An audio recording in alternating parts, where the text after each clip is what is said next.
Hello student, आज हम start कर रहे हैं उससे आगे, कल से आगे के क्वेश्चंस।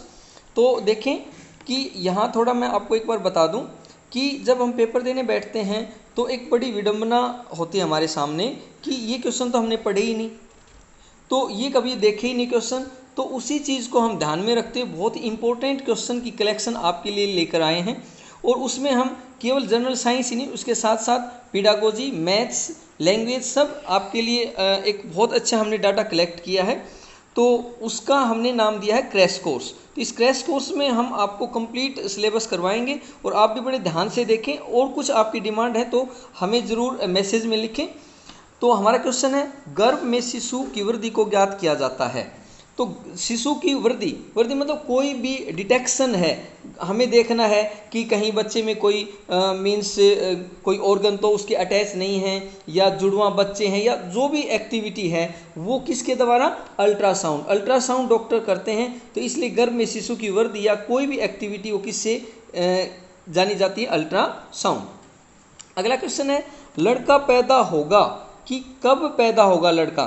तो ध्यान रखें कि X और Y ये मेल के क्रोमोसोम हैं और X और X फीमेल के हैं। तो इसमें क्या होता है कि जब लड़का होता है और जब लड़की होती, दोनों ही मैं आपको बता देता हूँ। जब गैमीट बनते हैं तो मेल से XX और मेल से XY और फीमेल से XX आते हैं। तो जब X और X मिलते हैं उस टाइम लड़की, और X और Y होते हैं उस टाइम लड़का। तो इसलिए इसका क्या आंसर हो जाएगा कि जब लड़का पैदा होगा तो क्या होगा, बच्चे में XY गुणसूत्र हों, यानी XY क्रोमोसोम होंगे, तब ही लड़का पैदा होगा। उसके बाद है, यहाँ थोड़ा सा और मैं बता दूं कि एक हमारे जो सोसाइटी है उसमें होता है कि गर्ल्स को मीन्स फीमेल को रेस्पॉन्सिबल मानते हैं, लेकिन ऐसा कुछ नहीं है। गर्ल्स और बॉयज़ यानी मेल और फीमेल के रेस्पॉन्सिबल होते हैं, वो कौन होते हैं, मेल होते हैं। अगला, मनुष्य में गर्भकाल होता है लगभग कितना, 9 मंथ होता है। बहुत ही इजी क्वेश्चन है, कई बार बहुत आसान क्वेश्चन भी आ जाते हैं, तो हमने ये क्वेश्चन भी डाले हैं। निम्न में कौन से प्राणी केवल बच्चे देते हैं। हाँ, कि इनमें से कौन से ऐसे प्राणी हैं जो बच्चे देते हैं। तो यहाँ तो आंसर आ गया व्हेल। अब देखिए, हमें लगता है कि व्हेल तो एक मछली है, लेकिन नहीं, जो बच्चे देते हैं जिनको हम इंग्लिश में बोलते हैं ओवीपेरस वो होते हैं गिव बर्थ, जो बर्थ करते हैं। तो व्हेल है जो क्या है, एक मैमल है, इसलिए ये क्या करती है, बच्चे पैदा करती है। अगला क्वेश्चन है, गर्भाशय में विकसित हो रहे भ्रूण को यानी एम्ब्रियो को निम्न में से किन संरचना द्वारा पोषण मिलता है। केवल पोषण ही नहीं, जितने भी means exchange of waste material, मतलब अपशिष्ट पदार्थ निकलते हैं, उसको हार्मोन्स हैं, कोई भी सप्लाई होती है वो किससे होती है, प्लेसेंटा के थ्रू मदर से बच्चा जुड़ता है, और उसी के थ्रू भोजन है जो भी है वेस्ट मटेरियल उसके थ्रू जाते हैं। अगला क्वेश्चन है, समान जुड़वा बच्चे पैदा होते हैं जब, कि आपने देखा होगा हम बोलते हैं उनको ट्विन, क्या बोलते हैं, जो जुड़वा बच्चे हैं उनको हम बोलते हैं ट्विन। तो ट्विन कब होते हैं, तो यहाँ थोड़ा सा डिटेल में बताऊंगा। जब ओवा और स्पर्म मिलते हैं उस केस में बनता है जाइगोट, और जाइगोट में स्टार्ट हो जाता है क्लीवेज, और क्लीवेज के दौरान एक ही जाइगोट से 2 क्या बन जाते हैं, पार्ट बन जाते हैं। तो उस केस में जो ट्विन होंगे, जुड़वा बच्चे होंगे, वो बिल्कुल एक जैसे होते हैं। तो इसलिए इस क्वेश्चन का आंसर आ जाएगा एक निषेचित मतलब फर्टिलाइज्ड एग, यानी अंडे के 2 खंडों में विभाजन होता था, दोनों अलग अलग भाग हो जाएं, जैसा कि हमने आपको दिखाया है। तो इस केस में कैसे होंगे, जुड़वा बच्चे। कई बार एक थोड़ा यहाँ पर और ध्यान से भी समझें, फीमेल से हर मंथ एक एग रिलीज होता है ओवरी से। तो कई बार क्या होता है कि केवल एक एग नहीं, दोनों ओवरी से एक एक एग रिलीज हो जाता है, और ये हो गए दोनों एक्स, और दोनों ही साइड ये क्या कर जाते हैं, फर्टिलाइज कर जाते हैं। तो इस केस में भी बच्चे तो जुड़वा होंगे, लेकिन वो जरूरी नहीं कि बिल्कुल हूबहू हों, बिल्कुल आइडेंटिकल हों। तो उनको आइडेंटिकल ट्विन नहीं बोलते, उनको क्या बोलते हैं, ट्विंस बोलते हैं, अनआइडेंटिकल ट्विंस बोल देते हैं उनको। तो लेकिन यहाँ पर जो इस क्वेश्चन के अकॉर्डिंग आंसर आएगा वो आएगा ए। अगला क्वेश्चन है, वृक्क जब काम करना बंद कर देते तो मनुष्य के रक्त में विषाक्त तत्वों को पृथक किया जाता है। मीन्स कई बार जो किडनी है, वक्र मतलब किडनी क्या करती हैं, वर्क करना छोड़ देती हैं बाय एक्सीडेंट, और there are so many reason.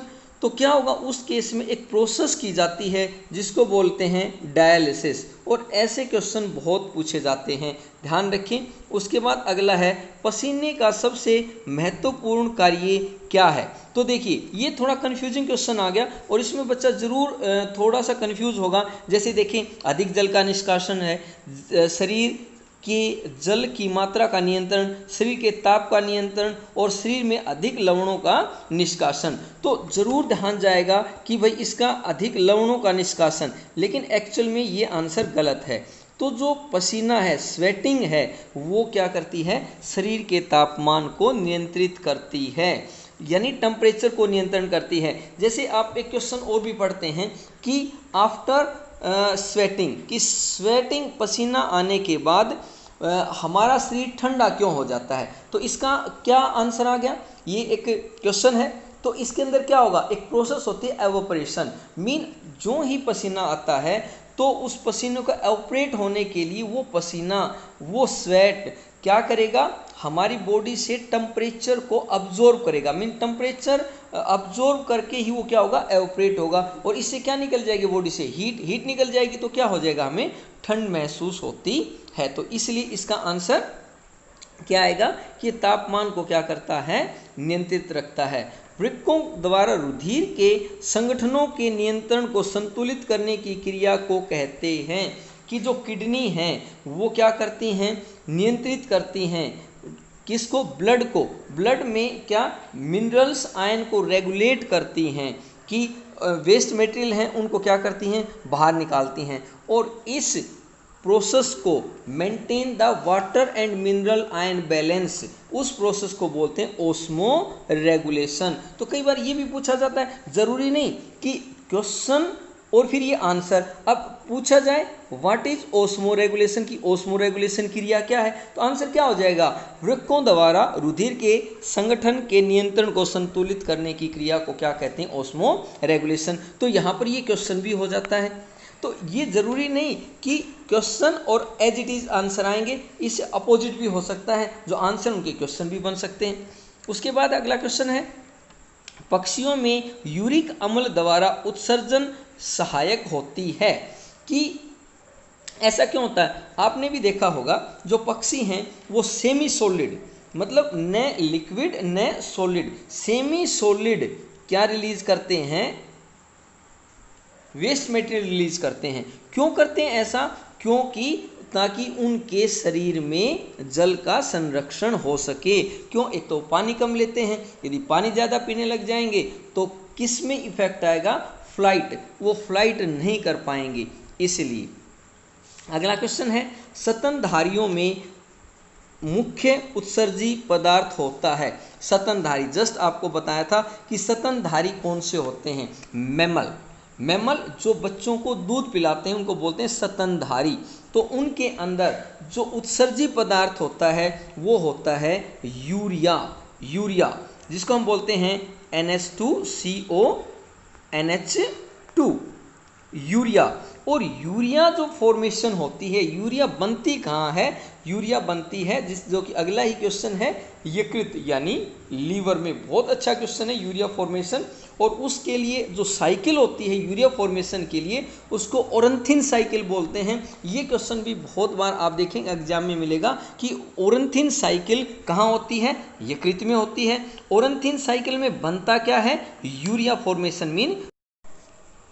अगला क्वेश्चन है, यूरिन को रखने पर उसमें तीखी गंध आती है, इसका कारण क्या है, तीखी गंध क्यों आती है। तो इसमें देखें कि यूरिया का जीवाणु द्वारा अमोनिया में बदलना, यूरिक अम्ल का अमोनिया में बदल जाना, उसके अलावा यूरिक तथा यूरिक अम्ल दोनों अमोनिया में बदल जाते हैं और उपरोक्त कोई कारण नहीं है। तो देखें, अभी जस्ट हमने बताया था कि बनता यूरिया फॉर्मेशन होती है, उसमें क्या बनता है लीवर में, तो वो बताया था यूरिया बनती है। तो वहीं से हमने क्वेश्चन समझ गए। तो देखिए यहाँ पर ये यूरिक अम्ल कैंसिल हो गया, उपरोक्त में से कैंसिल हो गया, यूरिया बनती, यूरिक अम्ल का हमने कोई जिक्र नहीं किया। तो आंसर क्या आ जाएगा, यूरिया का जीवाणु द्वारा अमोनिया में बदलना, जिसके कारण उसमें क्या आ जाती है, स्मेल आती है। फिर है वृक्कों के अतिरिक्त उत्सर्जन में सहायक अंग है। जस्ट बताया था कि जो किडनी है उनके साथ साथ कौन ऐसा ऑर्गन है, कौन सा ऐसा ऑर्गन है जो किसमें उत्सर्जन मीन वेस्ट मटेरियल को निकालने में सहायता करता है, जिसको हम बोलते हैं डिटॉक्सिफिकेशन भी बोल देते हैं। तो ऐसा है यकृत यानी लीवर। ध्यान रखें, जो लीवर है ये एक हमारे शरीर की सबसे बड़ी ग्रंथि है, मीन लार्जेस्ट ग्लैंड है कौन, लीवर। उससे अगला क्वेश्चन है, मनुष्यों में वृक्क होते हैं, कैसे होते हैं, प्रोनेफ्रिक, मेटानेफ्रिक, मीजोनेफ्रिक, ये क्या उनकी पोजीशन के हिसाब से। तो पोजीशन होती है, इसको थोड़ा आप याद करेंगे, वो कैसे होते हैं, मेटानेफ्रिक इन पोजीशन। उसके बाद है वृक्कों में यूरिन के निर्माण में निम्न में से एक क्रिया का उचित क्रम है, मीन किस क्रम में उनका फिल्ट्रेशन होता है। तो सबसे पहले तो ये याद रखें, जो हमारे किडनी हैं, वृक्क हैं, उनके अंदर क्या होते हैं, बोमन कैविटीज को हम बोलते हैं, और ये बहुत अच्छा क्वेश्चन है, जिनको बोलते हैं नेफ्रॉन। जो हमारी यूनिट है वो है nephron, structural functional unit of किसकी, किडनी मीन्स फिल्ट्रेशन की, उसको बोलते हैं नेफ्रॉन। बहुत ही अच्छा क्वेश्चन है, उसमें ये ग्लोमेरुलस है, पीसीटी, प्रोक्सिमल कन्वोलेटेड डीसीटी, ये सब चीज़ें हम आपको डाल देंगे, आप हमारे चैनल पे जाकर उसको देख सकते हैं। कुछ एक हम आपको आई बटन भी अवेलेबल करवा देंगे, आप वो वहाँ से भी देख सकते हैं इसी लिंक में, कुछ हम डिस्क्रिप्शन बॉक्स में डाल देंगे, वहाँ भी आप देख सकते हैं। तो इसमें क्या होगा, केशिका गुच्छ फिल्ट्रेशन, मीन यहाँ से ये ग्लोमेरुलस है, यहाँ से ब्लड आएगा और यहाँ से फिल्ट्रेशन स्टार्ट हो जाती है। तो जिसको हमने क्या बोला, फिल्ट्रेशन। एक तो यहाँ फिल्ट्रेशन होती है, उसके बाद क्या होगा उसका, अब यहाँ फिल्ट्रेशन में कुछ तो कैसे आ गए, मीन्स मोस्टली हार्मफुल आते हैं, लेकिन कुछ क्या आ जाते हैं यूजफुल। तो ये वापस कहाँ जाएगा, ब्लड में जाएगा। कुछ ब्लड से में क्या चले जाते हैं, यहाँ यूजफुल मटेरियल चले जाते हैं, वो वापस कहाँ आएंगे, फिल्ट्रेशन में आएंगे। तो क्या होगा, केशिका गुच्छ फिल्टर, यहाँ पर फिल्ट्रेशन, पुनः अवशोषण, दोबारा से उसका अवशोषण होगा, तथा नालिका स्त्रावण, और फिर वो वहाँ से क्या हो जाएगा कि यहाँ से बाहर चला जाएगा यूजफुल, और हार्मफुल है वो फिर दोबारा अंदर आ जाएंगे। तो ये प्रोसेस हो गई कौन सी, आंसर इसका हो गया ए। उसके बाद अगला क्वेश्चन है, वर्तिकाग्र सदैव खुरदरा एवं चिपचिपा मिलता है। सबसे पहले तो ये हमें पता होना चाहिए कि वर्तिकाग्र क्या होता है। वर्तिकाग्र होता है जो पुष्प होता है, फ्लावर होता है, उसके डिफरेंट पार्ट हैं, उसका लिंक हम आपको डाल देंगे, उसको वहाँ से आप देख सकते हैं। तो इसमें जो फीमेल पार्ट होता है उसको हम बोलते हैं स्टिग्मा स्टाइल ओवरी, ये चीज़ें होती हैं। तो यहाँ पर ये वर्तिकाग्र बोलते हैं, जिसको स्टिग्मा बोलते हैं, वर्तिकाग्र यानी स्टिग्मा। तो क्या होगा कि जो ही पोलन ग्रेन यानी जिसको हम परागण बोलते हैं हिंदी में, वो जो ही यहाँ पर आएगा तो वो यहाँ चिपक जाए। तो ऐसा किस में होता है, बहुत सारी चीज़ें होती हैं, जैसे हवा से पोलिनेशन हो गया, उसके अलावा इंसेक्ट से हो गया, एनिमल से हो गया, तो number of type of pollination है।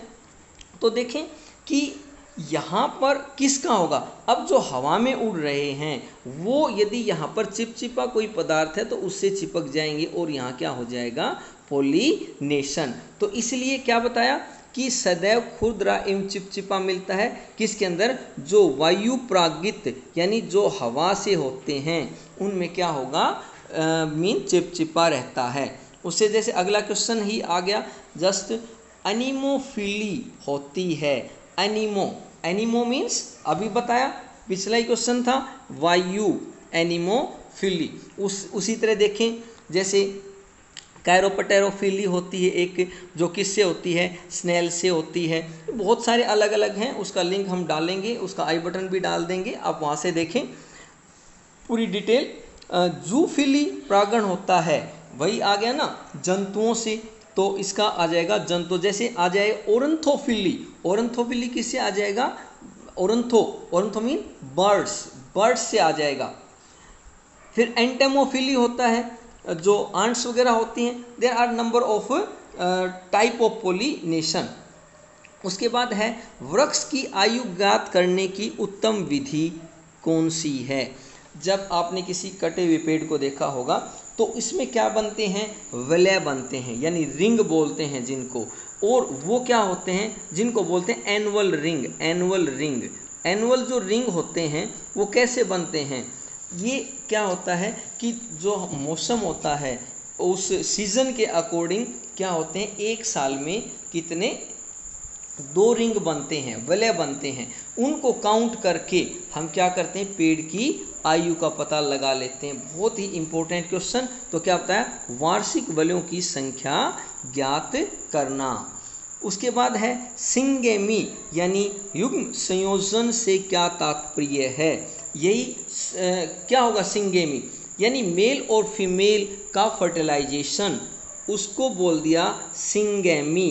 क्या बताया कि एक से बीजाणुओं का संयोजन, या आसान बीजाणु असमान, या कोशिका द्रव्य संयोजन, या युग्मजों का संयोजन। तो इसमें से जस्ट आपको बताया कि कौन सा बताया है, अभी आपको बताया किसका, युग्मकों का संयोजन, यानी गैमिट्स का संयोजन, गैमिट्स का मिलना ही क्या कहलाता है, सिंगेमी। और सिंगेमी के बाद क्या बनेगा, कई बार ये भी क्वेश्चन पूछ लिया जाता है, सिंगेमी के बाद बनता है zygote formation takes place after syngamy. अगला क्वेश्चन तो ना के बराबर ही है। भारत का राष्ट्रीय पुष्प सभी जानते हैं कमल, लेकिन कई बार ऐसे क्वेश्चन भी आ जाते हैं जिनकी हम कोई कल्पना भी नहीं कर सकते, तो थोड़ा एक आध बीच में ऐसा क्वेश्चन भी जरूर पढ़ें। अगला क्वेश्चन है सेब का, यानी एप्पल है, उसका क्या कूट फल यानी फॉल्स फ्रूट कहा जाता है। उसको क्यों फॉल्स फ्रूट कहा जाता है, एक्चुअल में जो एप्पल है उसको जो एडिबल पार्ट है, एडिबल मतलब जो हम खाते हैं ना, वो एक्चुअल में फ्रूट नहीं है, वो फॉल्स फ्रूट है। तो फ्रूट कौन सा होता है, जो बीच में सीड निकलते हैं और उनके बाहर जो हार्ड पार्ट होता है, एक्चुअल में वो ट्रू फ्रूट होता है। तो ऐसा क्यों कहा जाता है कि इसको फॉल्स फ्रूट क्यों कहा जाता है, बिकॉज ऑफ किसके कारण, यह अधोवर्ती अंडाशय, ये क्या बताया, ये किससे आ जाएगा, अधोवर्ती अंडाशय, या इसकी फल विधि स्पष्ट होती है, या इसकी अभी बताया था अंतः फल विधि अस्थायी होती है। लेकिन इसका आंसर क्या आ जाएगा कि इसका खाने योग्य भाग मासल पुष्पासन से, यानी एक्चुअल में वो जो फ्रूट्स है, यानी वो रिलीज होता है, बनता है किससे, ओवरी से, यानी अंडाशय से। तो ओवरी से तो ये बनता नहीं, ओवरी से बनेगा उसको बोलते हैं ट्रू फ्रूट। तो ये किससे बनता है, ये जो बाहर का पार्ट है जिसको हम खाते हैं, जिसको हम एक्चुअल में फ्रूट बोलते हैं, वो फ्रूट नहीं, वो फॉल्स फ्रूट होता है जिसको कूट फल बोलते हैं। तो वो ओवरी की बजाय किससे बनता है, पुष्पासन, जो उसके बाहर के जो ऑर्गन होते हैं, ओवरी के बाहर जो पार्ट्स हैं फ्लावर के, उनसे बनता है, इसलिए इसको क्या बोल दिया, फॉल्स फ्रूट। और आंसर इसका हो गया डी। फिर है विपुषण होता है, विपुषण मीन्स हटाना, यानी यहाँ पर क्या है, पोलन ग्रेन का हटाना, तो इसलिए इसको क्या बोला, विपुषण होता है पुष्प से परागपोषण को। अब देखो विपुषण का अर्थ मैंने बताया कि हटाना, तो किसका, पराग का, किसका, पुष्प से परागण को हटाना ही क्या कहलाता है, विपुष्ण। उसके बाद है, अभी क्वेश्चन जस्ट हमने डिटेल से भी बताया, आम के खाने योग्य भाग हैं। तो आम का जो खाने योग्य भाग है वो उसका क्या, आम, जैसे एप्पल के बारे में बताया उसी तरह आम है, तो अंदर तो क्या होता है, उसका हार्ड पार्ट होता है जिसको बोल दिया क्या, जिसको हम बोलते हैं सीड। बाहर उसका क्या होता है, मीन्स बाहर उसको हम बोलते हैं, उसका जो छिलका बोल दो आप, उसका आउटर कवरिंग बोल सकते हैं। लेकिन जो हम खाते हैं वो होता है क्या, मध्य फल भीति। तो इसका जो ऑप्शन है वो बी है, मध्य फल भीति को हम खाते हैं। तो इस तरह से और हमारे क्वेश्चंस के लिए आप हमारे से जुड़े रहें। हमें देखने के लिए बहुत बहुत धन्यवाद, थैंक यू। इसी तरह आप कंटिन्यू बने रहें और उम्मीद करते हैं कि आप बहुत जल्द ही हमें रिजल्ट्स भी बताएंगे अपने, आपका पेपर होने के बाद, कि हमारे क्वेश्चंस ने आपको कितना बेनिफिट किया। इसी विश्वास के साथ कल फिर हम कुछ क्वेश्चंस लेकर आपके लिए हाजिर होंगे। Thank you.